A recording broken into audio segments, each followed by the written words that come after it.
პირველ რიგში მეც მადლობას გეტყვით, იმიტომ რომ მეოთხე მოსამართლეა თუ არ ვცდები ამ სასამართლოზე უკვე და პირველად არის განცდა მართლა რომ მიუხედავად იმისა რა გადაწყვეტილება გამოვა, ადამიანურად ვცნობ თავს, ადამიანურად ვიყურებ და არა ისე რომ ვიღაცებს ერთად ვისმენდნენ და ზემოდან ვიყურებდნენ და საერთოდ ვერ ხვდებოდნენ რას ველაპარაკებოდით და ქვეყანა რო უყვარს ადამიანს ის შინაარსსაც ვერ ხვდებოდნენ ისეთი სახეებით ვიყურებდნენ ხოლმე და მადლობა თქვენ ადამიანური დამოკიდებულებას.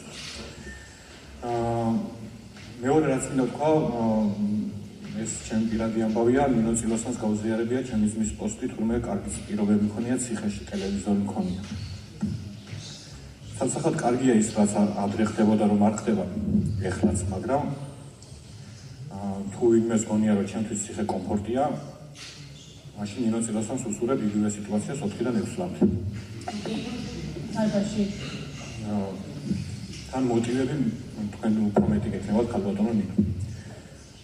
ეხლა რაც შეეხება საქმეს და პროტესტს. მე შევეხები ქართული ოცნების დროინდელ პროტესტებს ამ ქვეყანაში მიუხედავად იმისა, რომ მათი მმართველობის ყველაფერი კი არა ძალიან ბევრი რამე ცუდად 2019 წლამდე ცხოვრობდით მშვიდად. შემდეგ ჩამოიყვანეს გავრილოვი, კობახიძე, შემდეგ იყო პოზნერი, შემდეგ იყო ლავროვიშვილი, შემდეგ იყო რუსული კანონი 1 და შემდეგ იყო რუსული კანონი 2, როცა მთელი ერი ბედნიერი ვიყავით, კალათბურთით, რაგბით, ფეხბურთით, არ გვაინტერესებდა არანაირი განსხვავებები და მე პირადად საბერძნეთთან თამაშის შემდეგ უცხო ადამიანებთან ერთად ვუხუტებოდით ერთმანეთს და ვტიროდით. ამ დროს შემოაგდეს ეს კანონი და კობახიძე გამოდის და ამბობს, რომ ჩვენ ყოფილვართ პროპაგანდის მსხვერპლი, ჩვენ 11 კაცი, ეს უკრაინელები სხვა მათ შორის თუ ადამიანი არის, რომელმაც ძალიან ბევრი ადამიანი მეტადონის პროგრამაზე და პროპაგანდაზე შეცვალა და ჩვენ ყოფილვართ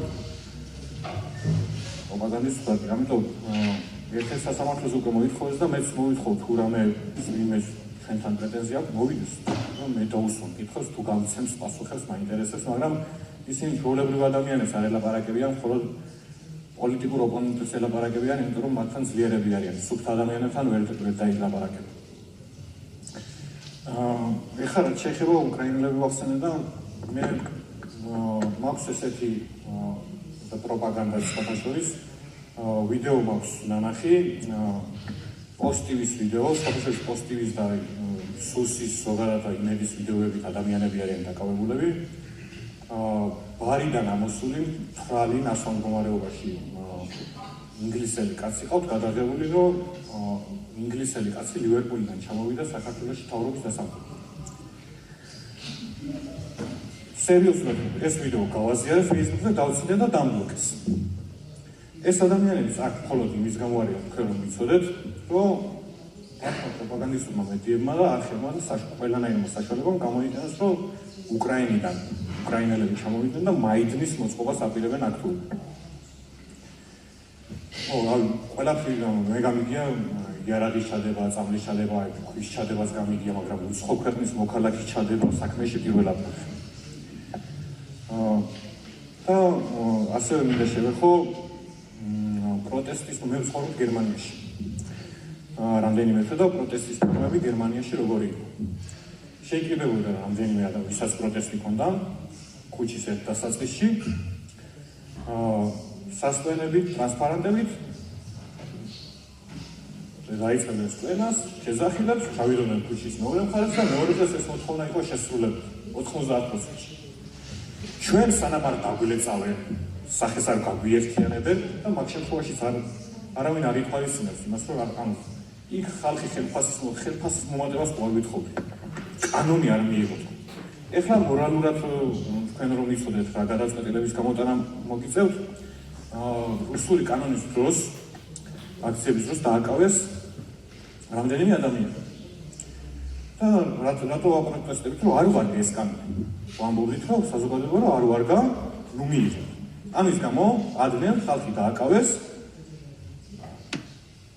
1-5 წელი მიუსაჯეს და რამდენიმე თვის წინ გამოდის ხელისუფლება და ამბობს, რომ ეს კანონი არ ვარგოთ, ანუ რასაც ჩვენ მეუბნებოდით, მე რაც მიიღეს ახალი ისიც არ ვარ გადა საერთოდ რა კანონსაც მიიღებენ გასამკაცრებლად არც ერთი არ ივარგებს, იმიტომ რომ ყველა იქნება რეპრესიული. ანუ თქვენ ეხლა მოხდეს ისე რომ ჩვენ მოგვისაჯოთ, შემდეგ ავიწარ გაუშვან კობახიძე და ვიღაცამ კობახიძეზე თქვა როგორც გახარიაზე იძახია დღეს რომ კობახიძეს 28 ნოემბერს აღმერიხა ის ჩვენ უნდა ვიქცეთ ციხეში.